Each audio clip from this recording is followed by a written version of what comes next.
Bears, blog, boys, you know it all, computer, analytic, geeky nerds. Michael Schneider, Tom Cavanaugh, the Bear, blog, boys, know-it-alls, doing some podcast somewhere. Nobody wants to hear you. Geeks, you pencil-pushing, skinny jean-wearing geeks, you. Coming to you live from our mom's basement, this is the Bears Blog Boys podcast. I'm your co-host, Tom Cavanaugh, here with my good buddy and other co-host, Michael Schneider.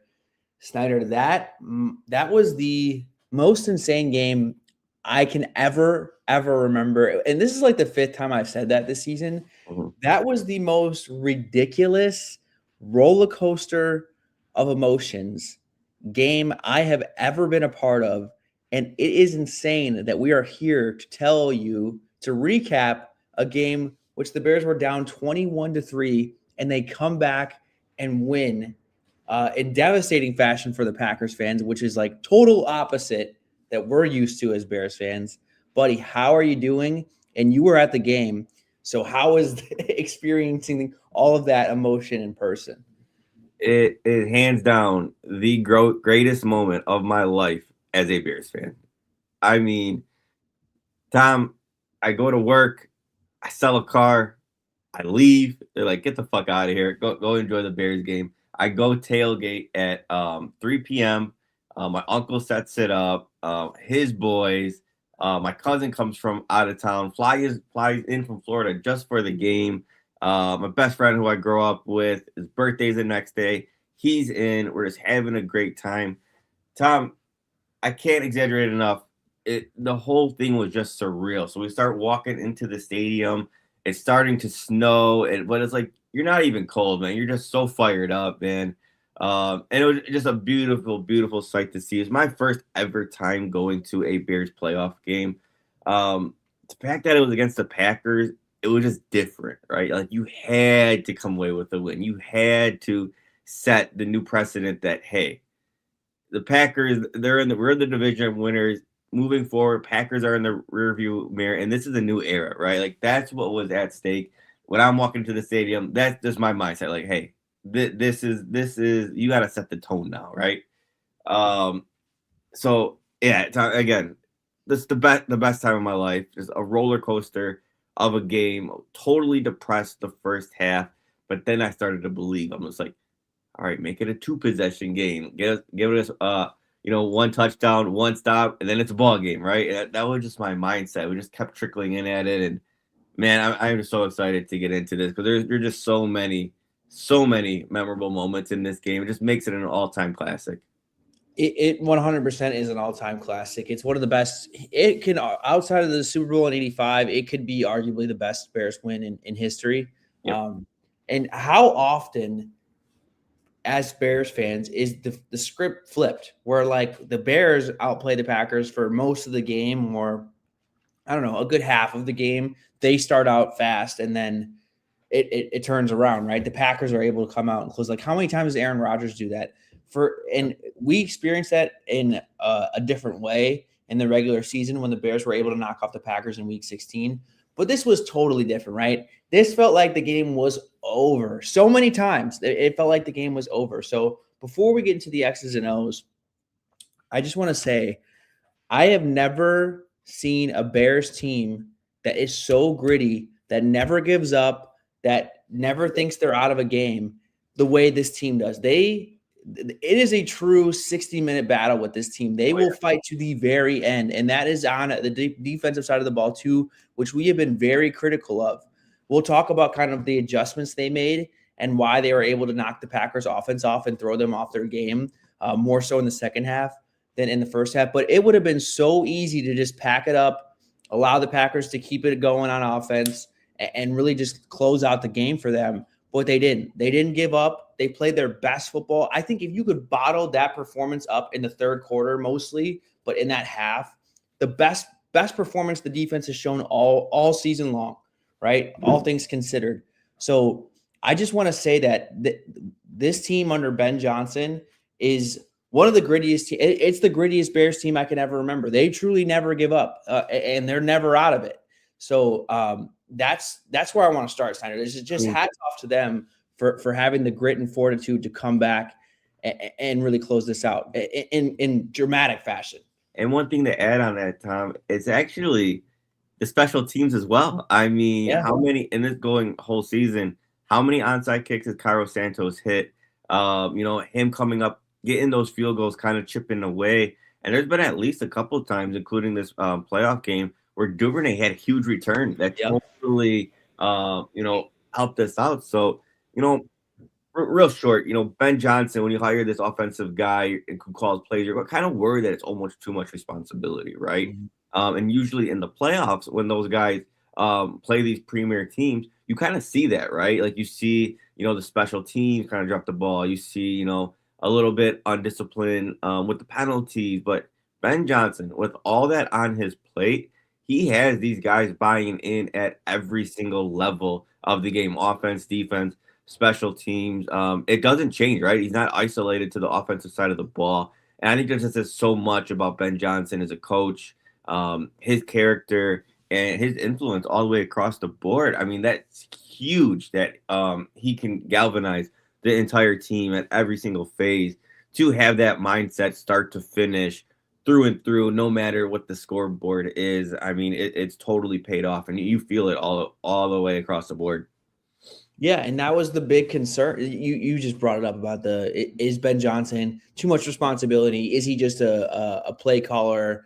Like, does he not have the ability to kind of galvanize the locker room and really command the room and lead this team? And if you just look at the inverse of what the Bears tried to do before Ben Johnson, that was who Matt Eberflus was supposed to be. He was supposed to be the CEO type that built this really strong culture where guys would never fold and they would always rally behind each other.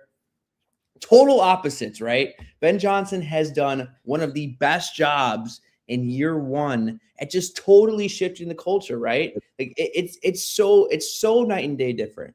It's so night and day different that the previous Bears team would fold at any chance of adversity. Oh, yeah. Like this game wouldn't even be in question. It would be over in the first quarter if the things went the way they went.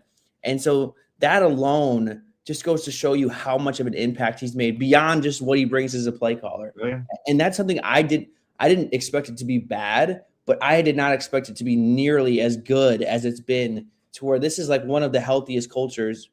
It's the healthiest culture I can ever remember. This is like a Lovie Smith culture where everyone is just so bought in the messaging that has been told. And they're so dedicated to each other, right? Like guys don't want to let each other down. Like you could just see in all the post-game locker room speeches, they're so willing to just give it all for each other. And again, that is just something I did not expect that to be as strong as it has been in year one.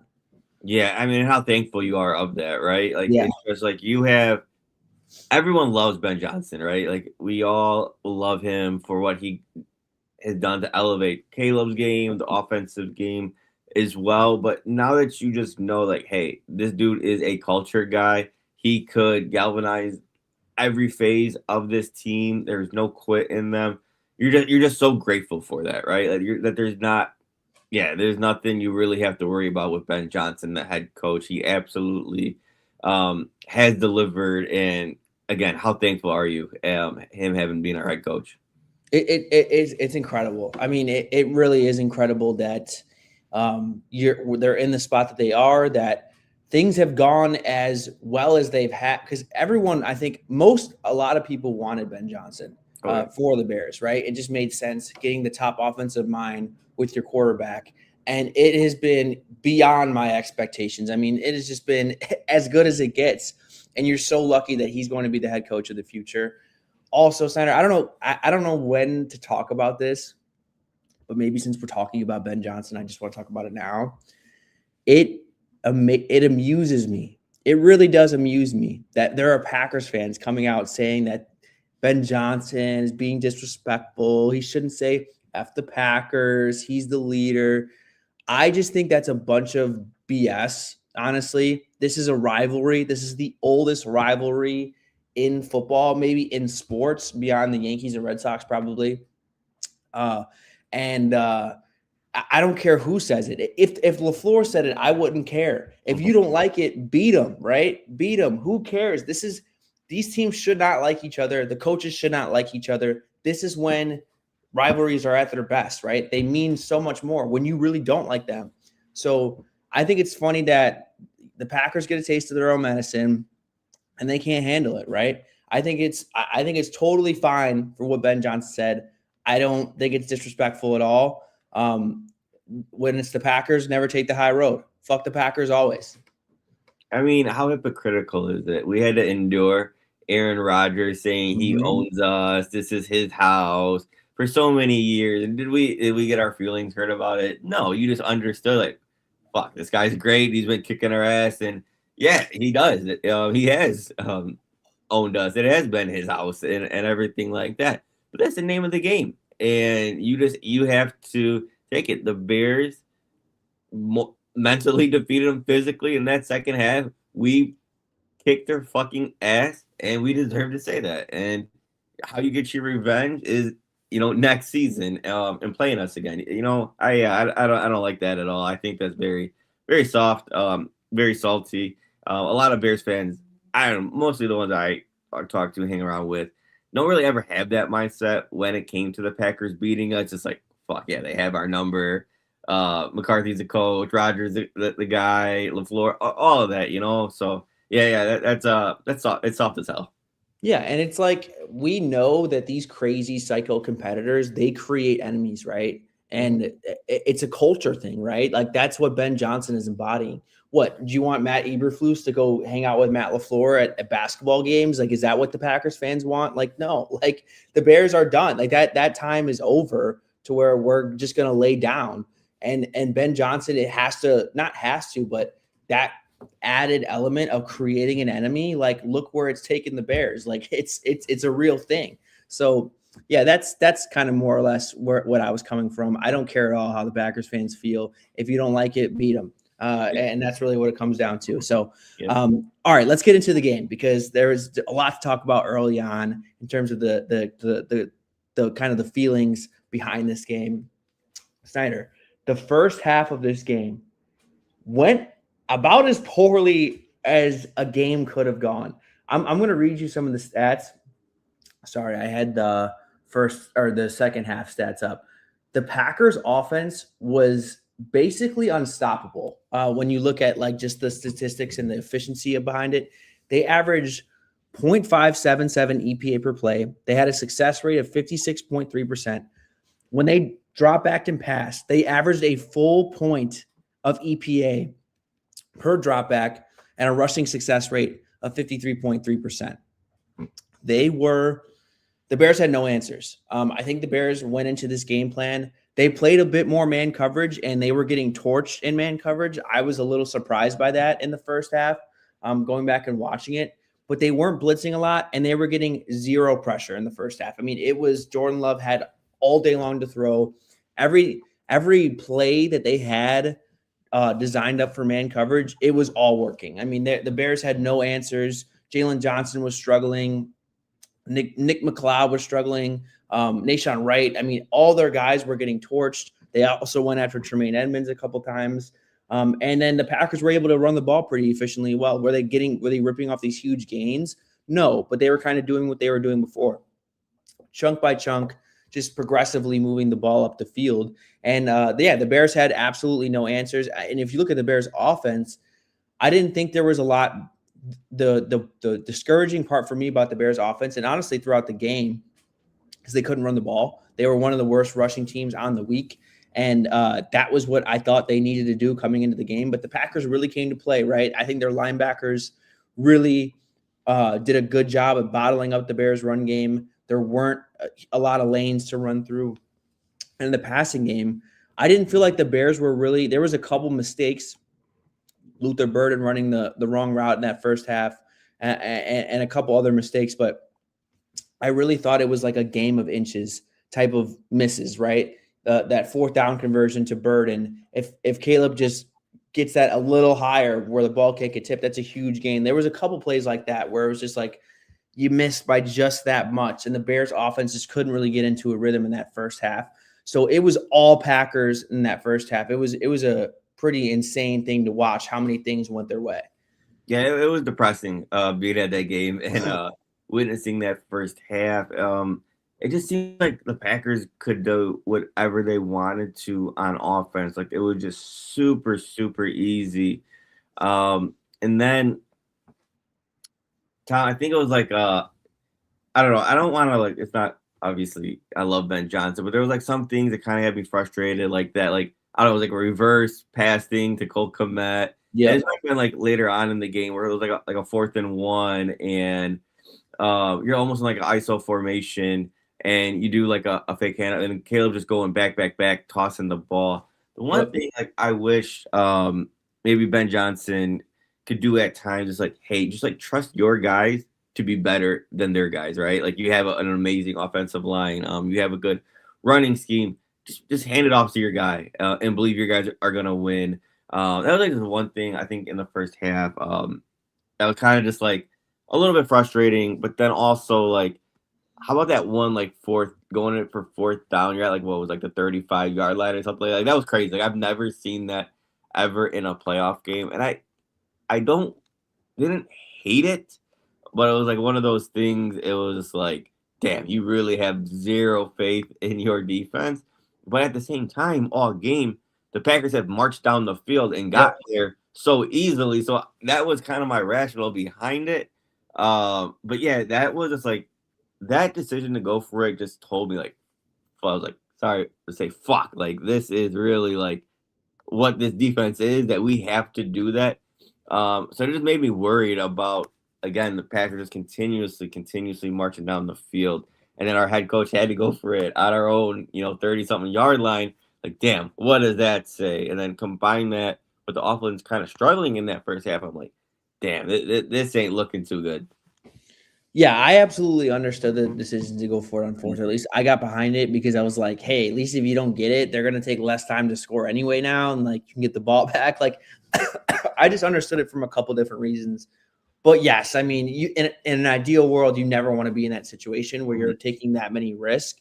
But yeah, I mean, I feel like after the Bears' initial drive where they settled for 3, it was like, all right, they have to go for like every 4th down now. We'll talk about why that wasn't the case, and the Bears' defense actually rallied around. But if you just look at the statistic differences in the Bears' offense versus the Packers, I told you the Packers averaged a full point of EPA per dropback and a 0.577 EPA per play. This is like, that's like, if that were to happen across a full season, that's like historic efficiency. Like that is absolutely absurd numbers. The Bears, on the other hand, in the first, they were, of all the playoffs teams, they were the worst first half efficiency offense in the playoffs. A negative 0.227 EPA per play, a success rate of 25%, a dropback EPA of negative 0.11%, and a rushing EPA or EPA per rush of negative 0.422. So, I mean, just like terrible numbers across the board. They fell really flat. There was a lot of reasons that went behind the center. We talked about maybe some mistakes play calling wise. I thought the DJ Moore handoff, I was like, I thought we were done with this. Why are we continuing to doing that? Where he gets tackled behind the line of scrimmage. And I thought the Packers had a really good game plan, honestly. And I think as the game went on, we'll talk about why that game plan started to fade, as I think that happens in kind of the course throughout a lot of games, especially when they're kind of back and forth shootouts like the second half was. But yeah, I mean, I think the Packers had a really good game plan, but I think the moral of the story here was when the Packers not ran out of the game plan, but when things didn't go as planned, I think on defense and on offense, that's when the Packers kind of struggled to adjust, and things kind of got out of rhythm for them. So in the second half, the Bears came out and they still played a lot more man coverage than we were used to, that we were expecting, but they blitzed a lot more. And the blitz was making a huge difference. I have this stat pulled up right here. So the Bears only blitzed the Packers on 5 passing plays in the first half. They totally shifted their approach. They blitzed 12 times on passing plays in the second half. And on those plays, the Packers had an EPA per pass of negative 0.3. So again, I just told you, they had a fucking full point of EPA whenever they passed in the first half. That dropped all the way down to negative 0.3. And Jordan Love was pressured 50% of the time on those plays. When Jordan Love was pressured in this game, he averaged, pulling up the stats right now. When Jordan Love was pressured in this game, he only completed 37.5% of his passes and averaged 4.4 yards per attempt. So that was the major difference here. They were able to actually get Jordan Love off his spot. And going back and watching the film, I think Jordan Love's initial instinct when he got man coverage and pressure in his face, he was just chucking it long. And those deep shots were not as open. The coverage got better. Yep. And when you're pressure's bearing down in your face, you're not going to be as accurate. And that was the big difference of the game. There was guys open underneath. He was just thrown off his game. They were not expecting what the Bears were going to do in that second half. So all the credit in the world to Dennis Allen. We talked about how scary it was to be blitzing this team, but I think you just totally caught them off guard. It was a counterpunch they were not expecting, and you saw the effects that this offense was not the same. You're right, Tom. And that was the thing. They kind of got away from that underneath stuff because early on in the game, those like little dinks to like Christian Watson and letting him just go in motion across the field and out athleting, the Bears defense was working, right? And they're kind of implementing that with Jordan Reed a little bit underneath, and they totally got away with that. And it cost them. Like, that was one of those things I was worried, man. I'm like, damn, every time they get into the red zone, they just scheme up Jordan Reed, scheme up Christian Watson, and they just have an easy one there. So yeah, they really did get away from that, and the Bears totally benefited of making, even though he was getting a little bit rattled when his first read wasn't there, he was kind of just thinking, chucking it up, and the Bears were on top of it. They really were. They really were on top of it. I think the cover, Kyler Gordon's presence made a huge difference. He got beat a couple times, but I think they were a lot more confident to run man coverage with Kyler Gordon because Nick McLeod, you don't really want to put him in those situations. And I think we just saw a huge difference when he got in the game. I will also say his presence in the run game, that was the big difference. And let me pull up the stats. I probably should have done that when you were talking, Snyder. Sorry. But their run game, so we talked about it before. The Bears had been, before this season, could never close out leads because they couldn't sustain an efficient run game. They couldn't stay ahead of the chains, gradually move the ball down the field with the run game. The Packers in this game they ran the ball pretty well. I talked about they had like a 53.6% success rate in the run game in the first half. In the second half, they were horrendous. They were like one of the worst rushing teams in the playoffs. They had a rushing success rate of 12.5% and an EPA per rush of negative 0.526. So they were basically just burning plays whenever they ran the ball. The Bears really locked in and did not allow Josh Jacobs much room at all. So they couldn't lean on that. And if they couldn't lean on that, they weren't going to play action, which they didn't. They kind of just spread everything out and tried to pass. And I thought they became a lot more predictable. So again, credit to the defense for really turning it on too, because beyond just the game plan changing, the Bears defense as a whole just played a lot better, right? I thought that obviously the coverage players played better, but the defensive line just did not give up much ground. I thought Tremaine Edmonds in the run game had a lot stronger second half. So, I mean, just a total shift. And again, that just goes to speak to how mentally tough this team is to get beat the way they did in the first half and then totally rebound and really take it to the Packers. I mean, all the credit in the world goes to the Bears defense. So, Tom, I noticed early on, Kyler Gordon, I think he was on like the first play of the first drive. Mm-hmm. And then you didn't really see much of him, but then you've seen a lot of him the second half. Did they say like why that was or anything? They were probably trying to, I don't know. They didn't say anything, but they were probably trying to keep him on a snap count like the way they were doing against the Eagles. But then when they were down, they were probably just like, fuck it. Like we're gonna play our best players and really go down swinging if we have to. So yeah, I don't know the exact reason, but I mean it was really, really good to get him back. And I'm just happy that he was able to fully go. I was a little bit worried when I didn't see him. I tweeted, I was like, where is he? Because they made such a big hoopla of him coming back. And yeah, his presence was really felt. Yeah, I mean, you totally felt that in the second half with him being there. And that was a thing, right? Like, I always worry, like Josh Jacobs in the first half, like you said, historic numbers as far as efficiency, EPA and everything. But it's like that second half, I didn't know if it was hard to like gauge in the game. I didn't know if it was Kyler Gordon, but it seemed like something about this front seven like just had like a total like their ass lit on fire or whatever. Like they totally came out totally different in that second half and just totally shut down that run game. And that was huge, man. Because when you have a lead like that, typically you're controlling the clock, you're controlling the script, and you're in control, right? You're up 3 possessions late into like the third quarter. Like that's huge, right? And usually you lean on your run game to kind of finish that out. But they had no answer there, and allowing Jordan Love to pass, make mistakes, get off the field, or a lot of 3 and out. I think, Tom, correct me if I'm wrong. I know it was at least, was it 3 stops in a row in the second half? I mean, that was huge. I mean, it was night and day from the first half to the second half, and the way the defense stood their ground. They had a horrible third quarter. I mean, it was just about as bad as it got. They averaged 2.6 yards per pass play against the blitz in the third quarter, and the Bears really ramped up the blitz in the third quarter. So, yeah, I mean, they just were totally shut down. They were totally caught off guard. I thought the Bears' defensive line really dominated the trenches in the run game, and then they were doing a lot of things to throw off their protection, and you could feel Jordan Love being moved off his spot.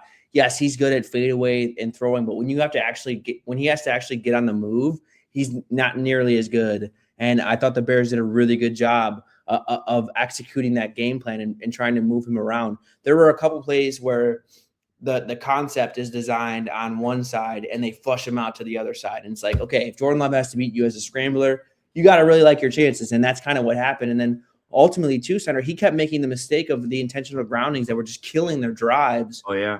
Because there was the guy he wanted to be open wasn't, or that the protection was blown and there's a defender bearing down in his face. So, like, again, just all the credit in the world for the Bears really clamping up.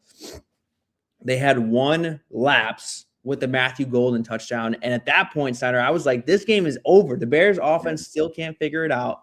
They're kicking field goals. It's not really happening. It took to the first touchdown scoring drive to really be like, okay, this is a game now. Like the Bears are finding a rhythm. And when you go back and watch what happened in those scenarios, I think the Packers were just kind of on defense playing not to lose. They were playing a lot more conservative. They were not disguising things the way that they were earlier in the game. They weren't playing as much man coverage. They were kind of just sitting back in zone. And I thought that Ben Johnson and this offense really started to figure them out, really started to gradually move the ball down the field. But the breaking point of this game is not won without the Caleb Williams conversion to Rome Odunze. That play, it will go down as one of the greatest plays in Bears history because it was a totally ridiculous, unimaginable, unthinkable throw. Caleb is literally elevated off the ground. Both feet are off the ground. And it is like the only place the route is like a drive route to the sideline. Yep. Yet Caleb puts enough air on it to where Rome can get it right in between a hole in the deep. I mean, it was ridiculous.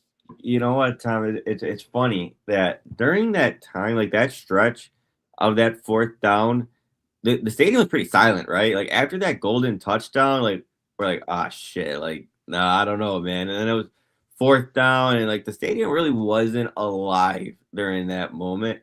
That totally changed everything. From there, it was one of the loudest atmospheres, one of the just craziest things you'll ever witness. But going back to that play, I mean, to get the ball in that spot with that much air, going like rolling out like your opposite way and almost off the ground is insane, right? But then Odunze is like you said, he's going to the sideline to adjust to that ball within 3 or 4 Packers defenders, and the ball is exactly where it needed to be. But also like credit to Rome Odunze to adjusting his feet and tracking that ball and just absolutely securing it. I mean, that changed absolutely everything. I think that was it the play before it, Tom? It was blown dead. Was it like a false start right before? Yeah, it was a bad snap. It would have ended the game. Yeah. Okay. So that was the play before that, right? So that's another reason why the whole crowd was just dead, right? Because you're like, holy shit. Like then now it's, a false start to back even further. Like, fuck. Dude, I mean, Superman, he just made his play and he made it happen. Tom, that was the greatest, yeah, the greatest throw I've ever seen as a Bears fan. Just with everything at stake, the way that happened, it changed the whole game, man. I don't know many quarterbacks in this league that are making that throw. I mean, it might be Josh Allen and Caleb. Like that's about it. I mean, it was it was an unbelievable throw. Not only the clutchness of it, but just physically what he did. Like usually when you're on the move, you're just whipping that ball in there, right? Like it's really hard to throw a touch because you need to be planted and he still somehow with no feet on the ground, just the most perfect pass you'll ever see. It's going to go down as one of the best passes in playoff history on the fact that he was able to pull that off. And that's the thing. That's like you can't coach that, right? You don't coach that into someone, right? That when people called Caleb Williams a generational quarterback and prospect, it's not the intricate details of playing quarterback, right? It's not the IQ. It's the ability. It's the talent. That's when you get called a generational prospect. It's because of making me able to play like that, right? Like that's where it started. Then it's on you to learn the intricate details and stuff like that. But those are the things that Caleb was doing in college that got him labeled as that generational prospect. And you see it on full display. Only him, and like I said, maybe one, maybe two guys can even have the natural ability to extend that play and even get that ball out there with that type of touch, placing that ball. I mean, it's just incredible. One of the best throws you'll ever see. As a fan of the NFL, I mean, it was just incredible. Yeah, it was spectacular. It really was. Some other things I thought played a factor in the Bears comeback. Edgerrin Cooper going out for the Packers. He was playing a really good game. He goes out, and they were just those last couple drives, they were just throwing over the middle of the field over and over and over again, or they were getting a linebacker on Colston Loveland, and he was just open. That's another performance we got to shout out, Steiner, and I want to talk about Colston Loveland too. Oh, yeah. I mean, just an absolute superstar. Like, I don't know how else to say it. To lead this team in targets, to have, I think it was 8 catches or 7 catches, I can't remember, for 137 yards. I mean, just unbelievable. And the play I want to talk about is the 2-point conversion, because the Bears know, credit to Ben Johnson, when they score their first touchdown, they know exactly. I think it was their second touchdown. I can't remember. Yeah, it was their second touchdown. They know exactly what to get into. They get into 13 personnel or heavy personnel, I think, or maybe it was like. I think it was 13. Yeah, it was 13 personnel. Yeah, it was. They split all their tight ends out wide, and they get Nick Niemann, his first coverage snap of the season, isolated on Colston Loveland. And Colston Loveland just tortures him, right? And such a huge moment to make that game a 3-point game. Who do they go to? They go to the rookie tight end, who is absolutely feasting against this Packers defense. And he totally comes up big. I mean, he routes him up. He's wide open. And Caleb gets him in the end zone for that 2-point conversion to make a 3-point game. That, Center, you talked about the momentum shifting on the Caleb play. It never stopped after, and the Caleb Williams, the Colston Loveland 2-point conversion was just more evidence of that. Yeah, I mean, Tom, how many times was Colston Loveland just a complete mismatch, right? Mm-hmm. Combine that with his ball skills, the guy is just a football player. And Tom, I mean, take the stage, man. This is your guy. Take your victory lap, because you were the first one on Bears drafting Colston Loveland. You made a take saying, I wanted Ashton Jeanty to fall to the Bears. I wanted him to be partnered with Ben Johnson. Then you had it taken. Even I was going at you. I was like, dude, you're crazy. You can look at the replies, and you were going back and forth. You said Colston Loveland will impact the run game more than Ashton Jeanty, right? And you also compared Colston Loveland to just being that Jahmyr Gibbs type of mismatch, right? Where it's just a mismatch. It's just a chess piece, and a lot of people were not agreeing with you, right? But how?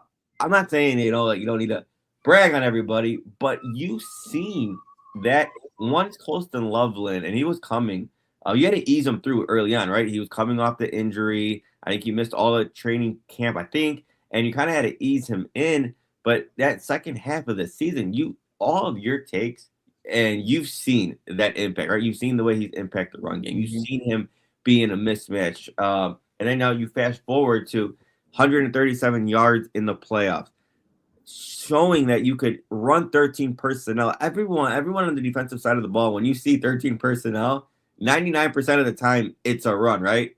But now you can spread them out wide, and now you have that mismatch, exactly what you want, and you have this special talent, special mismatch, and a special player in Colston Loveland coming up big time. It's everything you've said prior to the draft coming to full fruition when we need it most in a playoff game. Round 1 against the Packers, with your season on the line, climbing up from behind. You've seen that draft pick. It's so worth it, right? And how good does that feel, Tom? The stage is yours. I just had to set that for you, man. And I couldn't be more happy that we have Colston Loveland. And I just love that you were on this and you were kind of telling me about it. We were arguing it, and now you just see it come full, to this moment. As a football fan and like a draft fan, it is awesome to see that. I think the marriage between Ben Johnson's offense and Colston Loveland is just like the most perfect thing. You couldn't envision it any better. So from that perspective alone, it is just awesome to see that, yes, in the second half of the season, he's only 21 years old, right? And he's doing all of this. Like, it's insane to see such a young tight end. I mean, he broke a rookie tight end record in the playoffs. Him being able to accomplish that. And yeah, I was a huge fan of him. That feels amazing, but it's just awesome to see, Snyder. The Bears probably have a top 5 tight end in the league right now. I think he's on that trajectory. Is it a little early to say that? Maybe, but I think that was always my vision, that he could be one of these top guys. So it's perfect for the offense. He's a special talent. And the fact that it's all come together, I mean, it's incredible. As a Bears fan, where you just couldn't be more excited that you have this kind of level of talent. And the Bears really needed him in this game. That was the difference. It wasn't like this was just like a luxury. The Packers run a ton of zone coverage.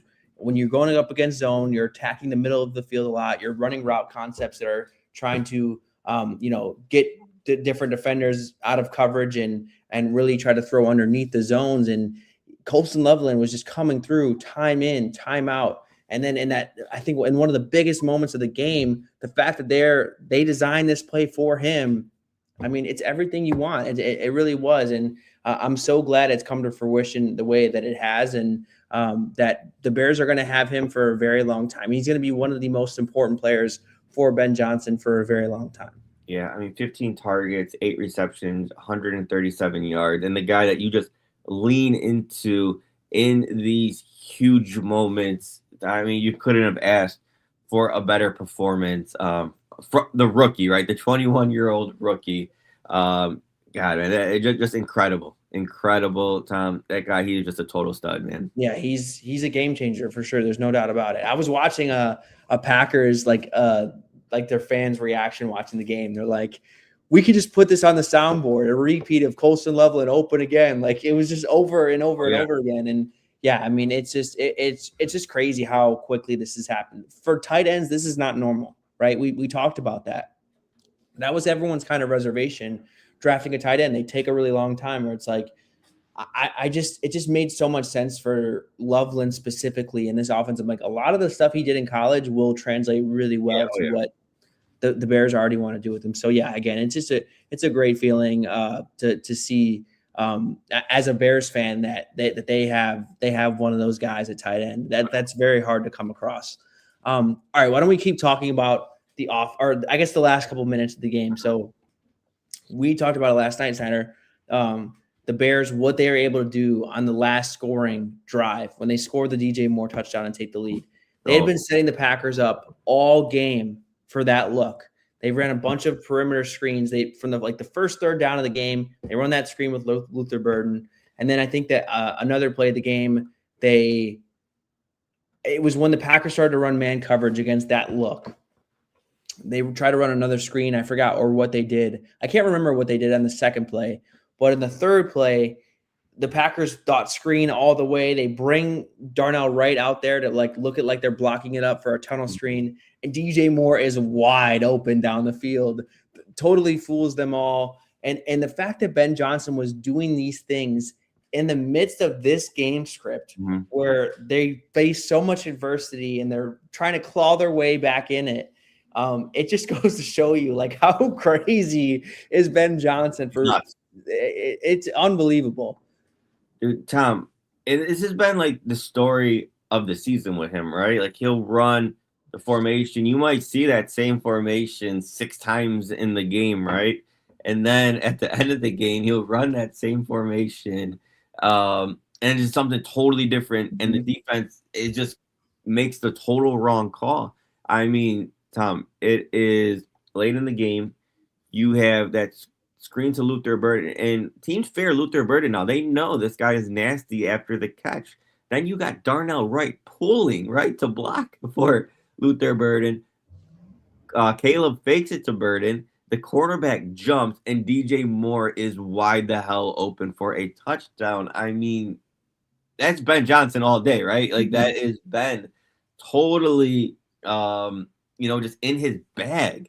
And the defense got caught. And I mean, that ended up being the game-winning touchdown. Again, DJ Moore, again, for the game-winning touchdown. And then even sprinkled in before that, you had the DeAndre Swift touchdown. And then Olamide Zaccheaus touchdown, where I forget what it was. I don't know if whatever it was, the end result ended up being where Quay Walker is one-on-one with Olamide Zaccheaus, and he's just way out in front of him.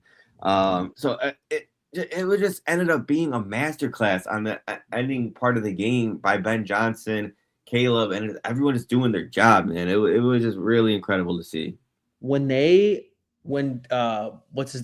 Cooper went out of the game, they just totally went after Quay Walker. A coverage grade of 35.9. He was targeted 11 times let me look at his coverage numbers.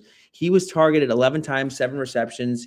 He allowed 105 yards and a touchdown. I mean, just absolutely abused Quay Walker, which is the game plan, right? He is not a good coverage linebacker. That was something we'd known from the very first preview. If you want to get after someone in this Packers coverage unit, it is Quay Walker. He had the red dot. He got abused, especially in that second half. I mean, they totally just middle of the field over and over and over again. Yeah, the fact that the Bears were able to score 3 touchdowns in the fourth quarter, I mean, it just like absolutely absurd stuff. And what I'll say, Steiner, I totally forgot because I do want to talk about the offense still, but before the last touchdown when the Packers were only up 3 points, you could feel the Packers were rattled. They were rattled. You could see it. Like Matt LaFleur on his play call sheet, he like looked like just totally a ghost from the confidence they were showing earlier in the half. And then how I knew they were rattled is they call a timeout because they couldn't get the play call in. The very next play is a delay of game because they still cannot get the play call in. I mean, totally unacceptable stuff for NFL teams that you're literally calling a timeout to get a play in. You should have that down. Very next play is a delay of game. You could tell they were totally rattled. Right. They were not ready for this game script. They were not ready to close the game out this way. And I think, honestly, beating them the way they did in Week 16, that creeped back in their mind. It had to have. They were definitely not prepared to be in this type of game at that moment. And I think you totally saw that in those last 2 drives for the Packers. And then, Tom, what I loved is the last play of the game, right? Remember, obviously you remember, but I remember when that Hail Mary last year, the Jaden Daniels against the Commanders, but it's the way our defense was out there, right? You had like maybe 2 or 3 guys that were just totally useless to there, right? That wasn't doing anything, and you had them, and you kind of criticized the coach, defensive coordinator, like, what are you doing, right? Like, that just makes no sense. The last play of the game, the Bears, like, totally were prepared, right? They had like 3 guys in the end zone because they know, like, hey, if you get a stop inbound, they're not going to run a play, right? Or it's going to be – so the Bears were totally prepared. I don't know. I thought about that when I was there. I'm like, whoa, this is kind of cool. Like, the Bears are doing this. Like, they actually have a game plan for it. Like, they probably practiced against it, that Dennis Allen was ready to go, knew exactly the most effective way had their defensive guys lined out, and they didn't have an answer, right? Jordan Love drops that football. I know that probably aided it a little bit, but I just loved the way the Bears kind of came out on those last couple of plays of the game, totally understanding the script, totally understanding, like, hey, like, I'm sure there was some analytics into that, or like something like, hey, run this, and because of that, they don't have any times or anything. It just looks like they were very, very prepared for those that last sequence there. You could see on the last play there was no one. The Packers never had a chance. There was no one open in the end zone. Like even when Jordan Love was trying to like direct traffic and tell people where to go, there was nowhere to throw the ball. So and just like that whole last drive was just so mistake filled. The Packers, Jaden Reed has a huge drop that would have saved a lot of time for them if they would have were able to convert that to get down the field. And on the last play of the game, the snap was fumbled. It's at Jordan Love's feet. Like they were just totally thrown off guard. They were totally caught. Like it was like watching a boxing fight and the guy that's winning just gets caught with a right shot and is now stumbling back into the ropes. You could literally see that real time happening to the Packers. They were totally thrown off guard. I was also going to say that from the Packers offense too, or not offense, the missed kicks were ginormous. They missed a kick at halftime. They missed a kick to go up 6, and that they would only need a field goal to beat the Bears if they end up scoring the way the Bears did on the DJ Moore. And then also they missed an extra point that would have made this a field goal game. They lost 7 points off kicks, and again, that's more kind of unraveling on their behalf that ended up playing a huge factor in the Bears being able to close this out with the win. Yeah, I mean, credit to the Bears not taking away, but to be on the right side of that, just to have a lot of those 3 missed kicks, those intentional grounding that delay a game, and I think there was another one late in the game, like illegal formation, like a lot of that kept. That's why the Packers couldn't convert those third downs too, right? And that ended up, I know the defense, they are what they are. I know they stepped up and everything, but being in those favorable third and long, it totally helped them, right? Like obviously, but that's what also, made those stops. The Packers were guilty of shooting themselves in the foot in this second half. I'm not taking any credit away from the Bears. They obviously had them rattled enough for them to make those mistakes. They deserve all the credit, but yeah, I mean, the Packers did not play a clean brand of football in that second half, and it really helped us out. It goes to show you the Bears were the more prepared team in the moments that mattered. They weren't making those mistakes. They did make a couple of mistakes on some of the scoring drives where they had to settle for field goals. Caleb threw the interception. Honestly, on the Caleb interception, the second one, DJ Moore falls down, and I thought the Packers player made a great play. He picked up Cole Kmet, and that was what it was. But in the fourth quarter, when the game was on the line, the Bears were the team that made the plays, and the Packers were the team that made the mistakes. And that's why the Bears came out with the victory. It's really as simple as that. So the fact that the Bears are on the right side of this and we're the more prepared team and we're the more clutch team, it just goes to show you how different this team is from teams in the past. You can talk about the Bears have gotten lucky and this, and this, but they are mentally tough and they are never out of it. And that kind of wraps up what we were talking about early in the game. To have that belief and confidence in these moments is why the Bears are moving on. That's why they're going to be playing against the Rams. I mean, it just goes to show you how tough of a team this is. Yeah, I mean, Tom, I couldn't be, I kind of disagree. A lot of people, and I understand this take, right? A lot of people were like, hey, I wanted the Bears to go 9-8, 10-7. I wanted Caleb to take a step up. I wanted Ben Johnson to prove like he's that guy. And a lot of Bears fans found like this season was already a success because of it. And I understand, right? Coming from a Bears lens and Bears standards, we've dreamed of that, right? Of having the quarterback, having offensive-minded head coach. We've begged for this for decades, right? Like we wanted that for so long. When I take a step back and look at it to like NFL standards, I only call a successful season is when you get a playoff win, right? Because and then you win the division, you win a playoff game. Now that becomes not the floor, but like that's your bar, right? Like that's the bar, right? And I don't I don't want a non-playoff season to be considered a success. Now the Bears won the division, so they have that experience. Now they have playoff experience, and they got a playoff win against the Packers. Now, I am satisfied, right? Because that's something you build on. You need to have that experience. You need to have a win like this to have Super Bowl aspirations. Right? You don't get Super Bowl aspirations off a 9-8 season. You don't, right? I think you have to go to the playoffs. You have to know how to win in the playoffs. Yep. And this, Tom, to me, now I'm there, right? I'm there. This is a successful season. You win the division, you win a playoff game at home in this fashion. Now these guys are battle tested, right? Now they have the war experience. Now they're ready to go. And, whatever happens next week will happen. I do think the Bears have absolutely a fighting chance, but now I am ready to say this was a successful season. And now I'm saying we are playing with house money. And I just couldn't be more happy that everything has happened this season, the way it's gone. And again, I do think the Bears absolutely have a chance. I think this team could contend with anyone, but I just couldn't be more happy the way everything has turned out. Yeah, I mean it's as good as it I could ever imagine. Right.